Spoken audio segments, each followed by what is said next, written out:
0 to 60 can define a performance car, but it's the fastest 60 to 0 that's the aim of Terox brakes. From road cars to race cars, circuits, special stages, or the autostrada, nothing reduces speed like Terox brakes. Italy gave the world the art of Da Vinci and Michelangelo. Terox has given drivers the art of stopping. For more information and to acquire your own masterpiece, visit terox.co.uk.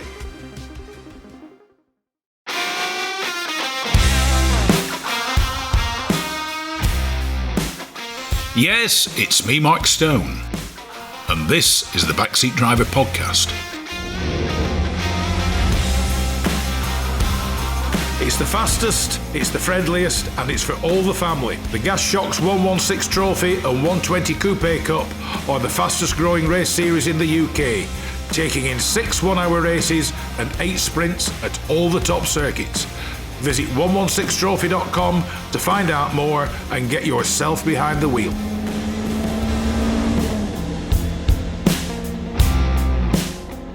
I'd like to welcome back to the Backseat Driver Radio Show a man who is making his 3rd appearance. You just can't get shut of some folk, can you? But Mark Bate from the 116 Trophy and now the Sprint Series. Mark, welcome to the Backseat Driver Radio Show, or should I say welcome back to the Backseat Driver Radio Show? Yeah. It's thanks for having me. But it is welcome back, and I think it's we're in 5 seasons next year, so 2023 will be our 5th season. So it could be 5 years. Yeah, frightening, isn't it? Yeah. It's like Christmas is nearly here again, or else if you're listening to this dependent on Christmas wasn't very long ago. But I mean, you're the man behind what has got to be one of the most successful and affordable motor racing series out there, because everybody says motor racing's expensive, which I'll hold my hand up and say it is, but you've found a cheaper way as such. How did it all come about? Yeah, it is based on the costing for racing, and like you say, there's no way you can. I mean, I've been guilty of saying that it's cheap motorsport, and I've been pulled on it, and some of the drivers weren't happy with what I said, and in theory, I didn't mean it's cheap motorsport, and when they get here, they turn up and go, well, it's costing me a fortune. It isn't. All motorsport is expensive. So what we're trying to do, or what we tried to do, we tried to sort of, from the word go, to make it cheaper, and it was all about the cost. And yeah, you can't do much about sort of the price you pay for your track time. You can't do much about that. But what you can do is you can make sure that you take your car home in one piece and you've not used a lot of sort of brakes, tyres, suspension, fuel, and that's the way to make it cheaper, and that's the key to it. Because in many ways, no disrespect, you decided that this one-make series, you picked what could possibly be considered one of the most unlikely cars. Yeah, it's like, my mum would say it's dull as dishwater. and for somebody who's been into cars for a long, long time, like myself and like you, I've learned over the years and the years that, and we've had this conversation before, that the best things are the things that do the job without any sort of lights and fireworks going off. They just do the job day in, day out. And in this particular car, that's what it does. We wanted an endurance car, so we needed endurances, long races. So we needed a big fuel tank, and we needed a small engine, because a small and a reliable engine. Yeah, so that's why it's BMW. I mean, there's every BMW will pretty much, and everyone will agree with this, it'll do 100,000 mile. Yeah. If you bought a BMW, you didn't get 100,000 mile out of it, I think you'd be pretty disappointed. Yeah. I think BMW would be disappointed. So, but you chose the 1.6. Yeah. 1 Series BMW. Yeah, because there's 2 ways to look at a problem. We didn't want to have to put a lot of fuel in, but we wanted a big petrol tank because we didn't want to do refueling stops, because they're dangerous. And for amateurs, I don't like the thought of amateurs at the weekend in their own time using fuel, which is dangerous. And it could, so it's been proven it's dangerous. That's why they don't do it in F1 anymore. It's really dangerous, and even with the correct sort of safety gear and with the right attitude and the training, it's still dangerous stuff. It's volatile. So we wanted a bigger petrol tank. So the way to get a bigger petrol tank on a car, in theory, and you'll have to bear with me a little bit here, is to make the engine smaller and more economical. That then gives you a bigger petrol tank. Yeah. It doesn't actually make, you know what I'm saying. It's not. Well, not being funny, it's my beloved Fiat Panda. Tiny little engine. Yeah. But it does, on a run, 300 miles to a tank full, and it's only a tiny tank as such. Yeah, and that's the thing. I trust BMW. Everything I do with BMW, I trust BMW to do their job for me. Yeah, I'm not clever. So what's the point of me, if I'm not the cleverest person in the world, not taking advantage of some of the cleverest designers in the world at BMW? And they are brilliant. Our car has the same size petrol tank in it as the car with the biggest engine and the most thirsty. So our cars, the BMW don't make a different petrol tank for a different model. A different size engine. They make the same tank. Yeah. So if you have a bigger engine, you go less distance on of course, yeah. So we were lucky, and at 750, the club we run with, we started at 90 minutes, which to sort of start our race duration was 90 minutes to start with, and we was always going to push that and push it because when we started 4 years ago, we didn't have the problems we've got today. So money was a little bit less scarce, let's put it that way.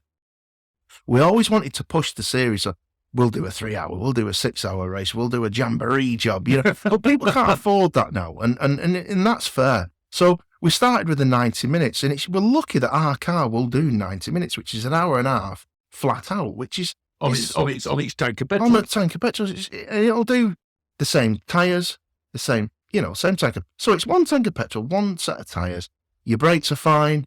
All you need to do is either decide whether you're doing it yourself or get a couple of drivers. Because the thing is, these trophy cars are road legal, aren't they? Technically, you can drive it to the race it, and drive it home. Yeah, because they're not modified in a way that changes them from that road car, and they're modified in a way that obviously I'm an MLT tester, so I understand the MLT laws, and I understand motorsport in the UK, and I understand that the two things go together because of our history in motorsport.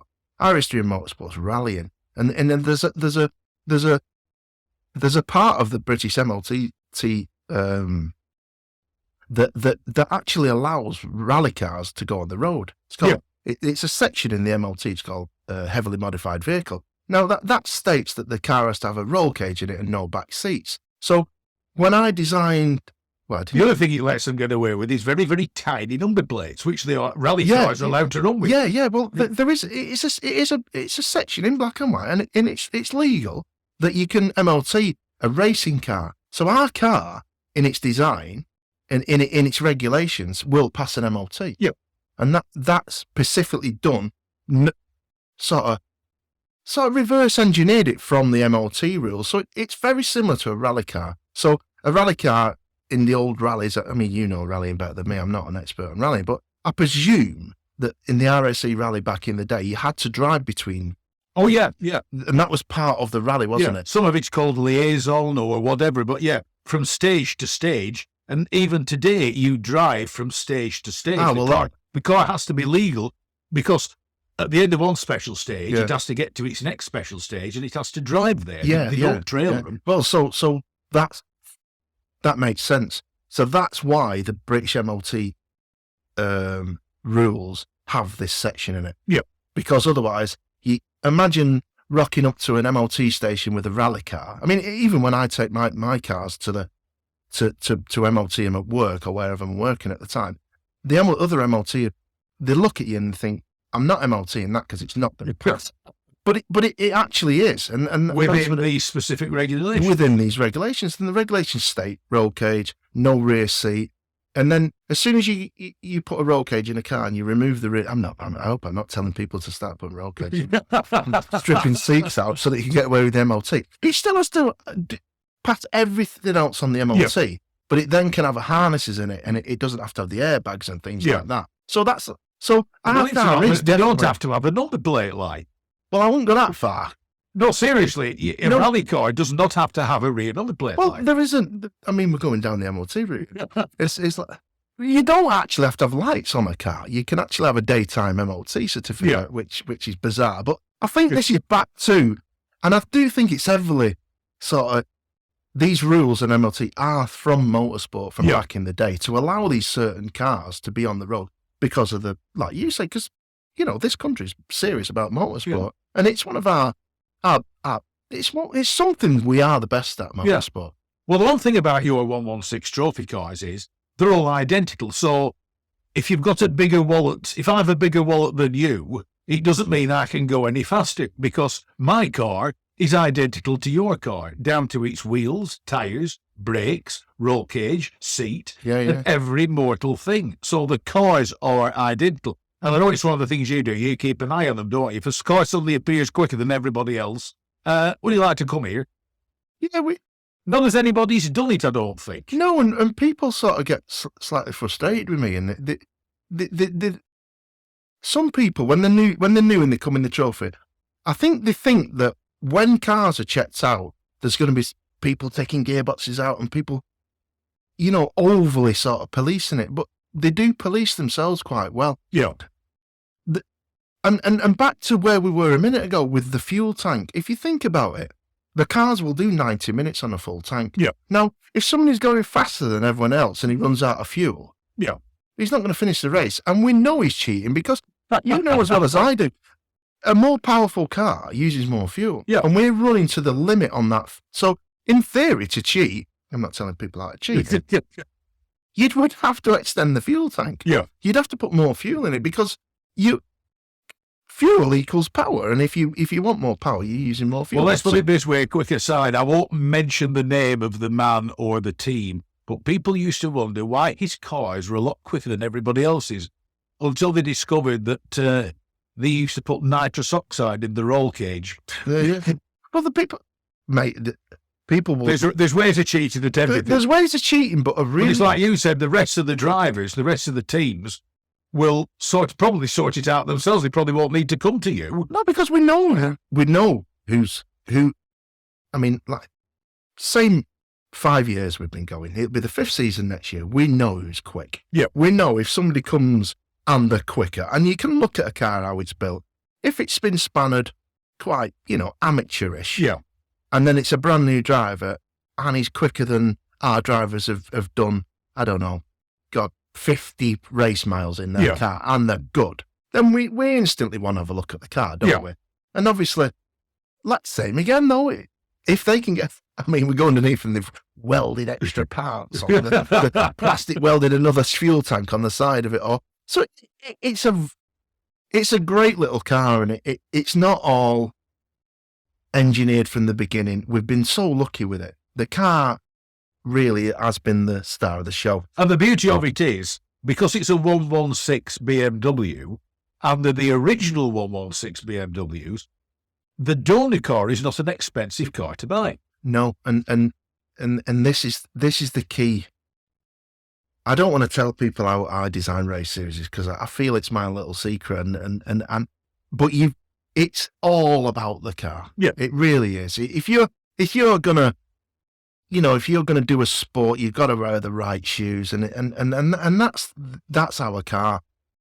That car is, in my opinion, one of the best endurance cars. Because the only thing that sets them apart, the only thing that makes them all individual cars, is the colour schemes, the liveries, and the sponsors that they carry. and slightly different style of wheels, but they're the same size. So the cars are similar, and that's good because it sort of pushes the teams to make their cars individual in the way it looks by the colours and you've seen the cars, even though they're quite an old car now, they look modern, and when they turn out and they're all on the track, you just think, wow, look at the colours, they're bright, they're brilliant. And the other thing is, the price can be divided. They all stop part way or coming to the pits halfway, technically for a driver change. Some of the cars only have one driver, but he's still got to come in and do whatever. Or others have 2 drivers, or some have 3 drivers. You get lots of fathers and sons and things like that. Yeah, we do have father and sons, and that And it's interesting to watch the competitive spirit between them. Yeah, and Because more often than not, Dad wants to beat Son, and Son's determined to beat Dad. yeah, and Sons somebody's going to tell me off for this, but the Sons do tend to be quicker. And I think it's because a lot of dads. When you get old, your reactions slow down. Yeah. Or else you've learnt the fact that stroll on, I'm a bit quick into this corner where the Son won't think that. And also, you've got to remember that you bring your son into motorsport, whereas you might have fell on motorsport late. Yeah. And got into it with your friends. Whereas if you bring your son into it, you're bringing him in at a young age. And that seems to be the time to get people in. You know, Mark, to get somebody quick, the young now. F1 drivers are getting younger and younger. And it's getting them young. And the young drivers we've got, the young sons, they are good. Yeah. And you know as well as I do that the dads and not going to get any faster. But the sons will, you know what I mean? Well, the one thing is it's a day out for him, isn't it? It's an excuse to have a good day out. Yeah, but Even, I mean, when I went down to Alton Park when you kindly invited me down, there's families there. It's a family outing. Yeah, and I love the dad and the son thing, and I'm envious of that because I've got sons and they don't race with me, and I don't race myself, and I have said I will come back and race when one of my kids wants to race. I will do it, and then people will real. I'm not the quickest driver, never was. Back in the day, and I certainly definitely. I wasn't, but I just enjoy doing it. I will enjoy it, but I will enjoy it because my son. Even though when you're out there and you're behind another car, you think, "Here, hang on, I could do we getting round this?" Yeah, we're talking now like adults, aren't they? But when you get in a car and the car's running and you're in a race, then you're a kid again, aren't you? Yeah. You don't know what you're going to do. Oh, you can't plan it, can you? Oh, I'm going to do this, and no. I'm hoping that one of my kids wants to do it, and when I do see, the dads and the sons and I am quite envious, and I appreciate that, and I look at that as I think that's the ultimate, really. Yeah, I really do. I think the day out with the dads and the sons, we will get a dad and a daughter soon, but I think that's the ultimate. Well, the other thing is as well, it's interesting. I mean, he's been a guest on the show, and there's a mutual friend of ours, Raymondo the man Grimes, Ray Grimes. I mean, he instructs and races for Ferrari. I don't think he'll be annoyed if we say he's in his 60s, is Ray, but he's still incredibly quick. And he's a very good coach because you use him as a coach and everything else. Next year, whilst he might be doing whatever he's doing for Ferrari, he will be back racing a 116 and thoroughly enjoying himself and probably showing the youngsters how he's done. Yeah, it's going to be interesting with Ray coming in next year because he's been an ambassador from the first year. I mean, the story with Ray, I met him at Alton Park for the first time, and it was the strangest. When you meet people, your friends. I mean, we're friends. It was like Mr. Smooth Guy's Raymondo. It's just a strange thing that happened. I mean, we was testing the 116, and bearing in mind I'd not driven a race car. He probably turned up to drive a £3 million Ferrari. I don't know why he was there. If I'm honest, I don't think I didn't know him at the time, and we'd got this 116, and we'd taken it to Alton Park to test it. Now, somebody said that Ray will drive the 116 and test it for us, which I thought great, but I didn't know Ray. Because the ironic thing is, compared to a Ferrari, by your own admission, the 116 race cars, trophy cars, aren't that quick. No, they're not. I mean, they're not quick. If you're quick in a 116, it's you. It's all you. It's you. It's you. Or you'll run out of petrol halfway. We'll want a word with you. But no, this day we took the car down and I met Ray, and instantly, when you meet someone, you know you're going to be friends. For a successful racing driver, he's one of the most approachable and amenable guys you'll ever come across. Yeah, that's how I found him straight away. And I thought, yeah, great. It was like I'd met him before. So we was having a chat. Well, let's go out in the car. So he goes out in the car, and it was just like, bearing in mind I'd had a lot of time off motorsport, and I'd been used to putting people in cars and speaking to them and stuff, and it's just like getting back on the bike. And Ray went out in the car, and he came back asking him for a bit of feedback, and I thought, what's happening with the car? I mean, we'd run the car, because I always test the cars on the road. Yeah. So we'd not had it on, and we was testing tyres this particular day, and we was going for quite a sticky tyre for a grip. We thought the car needed a lot of grip to be fun. Yeah. So we had the MRF on it, and Ray got in it. went out, and I'd never seen the car in this condition. It came back in, and I could hear everything plinking. Plink, plink, plink. That's red hot. This car's red hot. And I could What's this nutty been doing? I could smell gearbox. And I'd watched him go past, and he's chasing E30s, and he overtook this E30. I thought, what's he doing? That's a 325 E30. What is he doing? And he comes in, and I could smell the gearbox, and I knew the car was getting a bit... It had been working out. I thought this is the most stressed I'd seen the car. And bearing in mind that my biggest worry is the car's not going to make it, and it's not going to be good enough for what we want it to do. So, as you know, I'm a full-time mechanic. So if you rebuild an engine on a car and it goes on test drive, it comes back in, you can almost smell the antifreeze. Yeah. Because your nostrils are sticking, and you can hear it. Yeah. Your senses are on sticks. So the senses were on sticks. Ray came in, it's bing, bing, ting, ting. I thought it's red hot.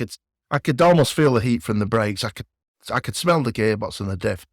And I said, Ray, what's going on? And he went, there's too much grip. It's slowing it down. I said, why are you driving so fast? He went, well, it's quite fast. I went, I don't think it's quite fast. I've never seen it go fast to this point. Anyway, I said, you're going to have to let it cool down, Ray. You can't go out in it again. Give it 10 minutes. So you give it 10 minutes. We went and got our dinner. So I'll meet in the cafe for dinner. He went home. Because he doesn't live far off home point. Yeah, he went home. He came back with an envelope. And I didn't know, the guy who was with me at the time, I was working with me, had told him that he could buy the car, which I didn't even know about. It was Derek. Yeah. Derek had pretty much built the car. So he knew what it was worth and how much. And we were starting a new series, so a little bit of money would have gone down well. Yeah. But I didn't know he'd even offered him the car. Anyway, he came with his envelope. He said, yeah, I'll have that car. And I was like, what?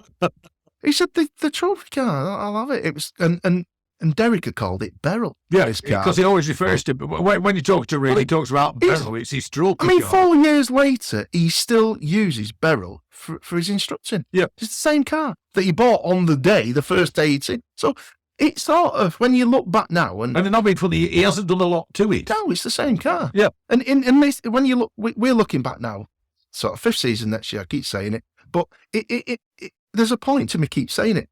When we look back now at moments like that with Ray, you know it's a good car when one of the best instructors in the country and the hardest working buys the car after doing, 10 I'm not minutes. saying this again to boast and for him. I mean, he's used to driving like the Maranello trophy cars. He drives some of the top Ferrari race sports cars. Yeah, when Ferrari would bring new cars out, I mean, it's no secret that he's the guy, when they come to the UK, he's the guy that takes them out and takes the new customers out and sells them. And he became an ambassador for the series straight away. And he's brought so many people to the series. And back to the point you was making and full circle with the story, he's brought that many people to the series, and he's coached people within the series. He's now got an opportunity to race in the series, which we haven't seen before. And he's looking forward to it, and everyone's looking forward to it. And I think a lot of people are going to be really surprised at just how good he is, And how good he still is, should I say. I think the other thing is, it's like what's the brake horsepower of your 116 cars? Well, we've got a maximum of 130, so the cars are between... A good car is between 125 and about 128, 129. Yeah. So it's not got the power. But what it has got is... what BMW gave it, which is this incredible balanced chassis. Yeah. And the cornering speed, and the entry speed to corners, if you look at it, the entry speed compared to other cars on the track at the same day, we are right up at the top. The apex speed's right up there. Well, it's because of what it is. It's a car. I mean, I haven't driven one of your trophy cars, but knowing what I know, with a car that doesn't have a tremendous amount of power, or a racing car that doesn't have a tremendous amount of power, you have to keep it on the boil for corners. You don't slow it down for as much for corners. No, because the next person behind you, he won't slow it down for that corner. And he'll be around you. And he'll be around you. So, punch up the backside. So, I mean, we're looking at speeds at Snetterton, at Riches, and one of the lads will have to quote me on, I'm sure it's 96 miles an hour into it. Yeah. Which is beyond, that's probably 8 or 9 mile an hour faster than pretty much any other car. Yeah. But then it makes sense if you look at it as a mechanic, as me. It only has a 70% kilo engine in it, a little 1.6 engine at the front, which means, and because it's got no power, it has a tiny little gearbox. So if you think about it realistically, the engine and the gearbox being so small and so light makes a huge difference to the handling. So it can't get down the straights very quick, but it can if you've already exited the last corner 10 miles an hour quicker than another car. You've already got 10 miles an hour. And that's how, from the first year that we watched the racing, when you stand at the track, to now when you watch them and you stand at the track at the same point, they pass you. It's like a different car. It's almost as if somebody's done loads of development work on the car, or they've changed the engine or something, but it's not. It's the drivers they've grasped the challenge, and I can't sort of big the drivers up enough that we've got, I'd say, 20 really brilliant drivers who get them cars absolutely singing. Do you know what I mean? It's amazing to watch. Well, the other thing that's amazing is the grid sizes. There's a lot of them, isn't there? Yeah, it's taken off. Yeah, it's absolutely massive. It's gone beyond what you envisaged. Yeah, we did sort of, you know, I mean, we did go into the endurance side of things, so we did go down that route, and I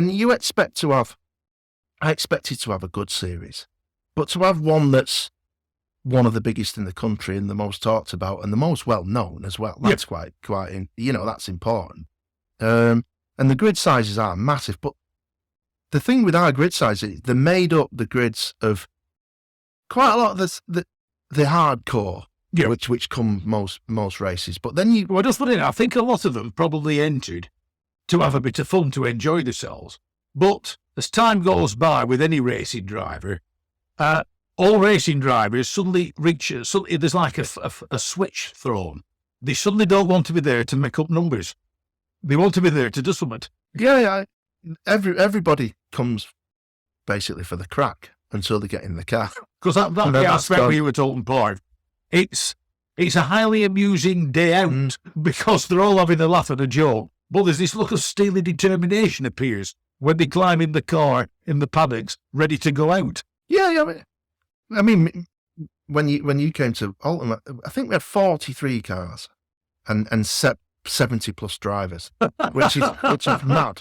And then me and you there enjoying the day, obviously. But you think that's 70 sort of underneath the cover, them 70 drivers are quite anxious inside, you know what I mean? And the adrenaline's going, but there is a bit of anxiousness there. So you sort of ripping them to pieces, it sort of breaks the ice and everything. And I like to. I have some good fun with them. All the drivers, they were all the same, especially the army lads. They were having a thoroughly good time. Yeah, they do. And we have that. I think that, I mean, the car's great. The drivers we have, the teams that we have, and the sort of crack that we have in the paddock, that's what spurs it on, and it's that what makes something big, and it's the drivers, and I say this to the drivers, and they probably don't. I think sometimes they think I'm sort of just saying it for the sake, but it is them that push the series, and it is them that go to the track days when and people haven't seen these cars before, and they'll go on a track day and people think them 116s, they're going to be slow, and they'll go around and then the 116s will just overtake them, and they'll think, you know, it's a new world for them. And if it's raining and they're on a track day and the 116s are there, the 116s will literally fly past every car. Well, most track days, like the BMWs, the 1 Series, will be like the M Sport version and everything else. Plenty of popping and banging, big wheels and everything else. Well, if it's raining and you know, I don't know, your guys are there in anything really that's on the road, and it's raining, the 116s, you cannot catch them. They're just in the wet. Back to this, they're so well balanced, and you've got drivers in them that have done so many hours of racing in that particular car. It's their car. What did we see? How many seasons is this? This is the 4th season. We're going into the 5th. 4th season. It's 90 minutes per race. Yeah.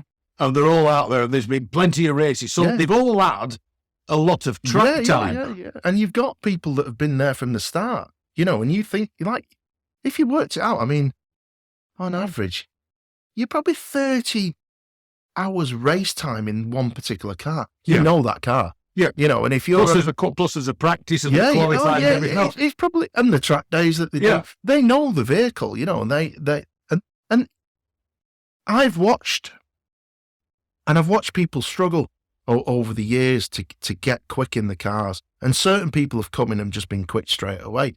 And I've seen other drivers struggle and they won't mind me saying this, struggling, but putting the effort into getting it right. And there's so many come good this year. And that's where, not just to go back to him, that's where like people like Ray come in, because they can go and talk to him, they can book a session with him and everything else. And that little bit that they're not sure about or hesitant about, he'll iron that out for them.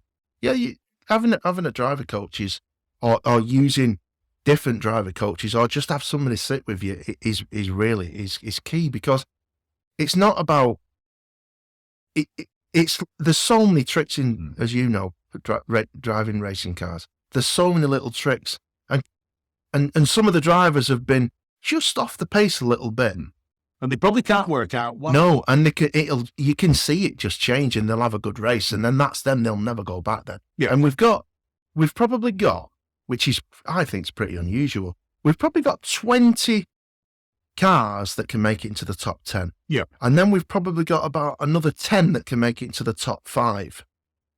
And it goes like that. And we've probably got a group of the top 3 drivers, but those top 3 drivers could change depending on what race it is. Yeah. So we've got this group now that they've sort of caught the quickest drivers. The quickest drivers don't get any quicker. And they've got this big amount of people now catching them all the time. So I love it, man. And I love watching. So we have some quite sort of flamboyant drivers, that do a bit of sideways and stuff. So it is good. I mean, as you know, the sideways stuff's not the quickest way. And there's one particular driver who won't mind me saying his name, Lakey. If he could just stop the sliding, he'd be on the podium. Well, as I was once told by the great Richard Atwood, sideways isn't going forwards. No. And Freddie, a good friend of mine, Freddie, he's come good. And I don't know how many years I've known Freddie. I know he's a terrific driver. His car control's fantastic. And I like him to test all the cars. And he knows I really respect him as a driver. And he'll openly admit what I'm saying now. He's struggled to get the pace out of him, even though I know the pace is there. Yeah. And I know his car's good enough because his dad has built it, and I know he's good. And he struggled, but this season, and he did a 3rd in the last race and a 4th in the race before that, and you just seen it, just a switch just flicked, and he's there now, and he won't slow down now. That's him done, and that's happened to quite a few drivers. You can see him getting quicker and quicker and closer to the front, and and I think that's what brings them back. Yeah, I think that's the key. I know some people feel they're not getting anywhere, and they've just got to dig in. They've just got to keep at it, and it will come. You know what I mean? But everyone seems to. It's strange. This year, some of the quicker drivers from last year think they've got a bit slower. Well, they haven't. Yeah. It's other drivers. It's clicked for them, and they've just come up. You know what I mean? Right. That's the end of part 1 of my chat with Mark Bate. When we come back, we'll be talking about his new additional series. But for the end of part 1, Mark Bate, thank you for joining me on the Backseat Driver Radio Show. Thanks for having me, Phil.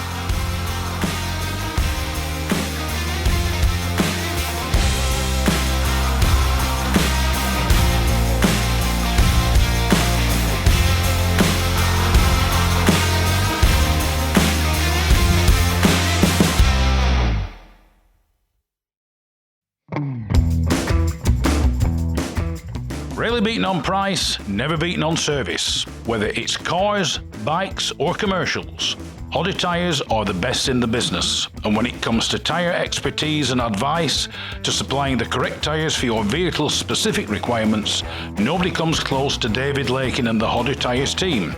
So give them a call on 01200 613 192 or visit the website at hoddytyres.co.uk. Bye.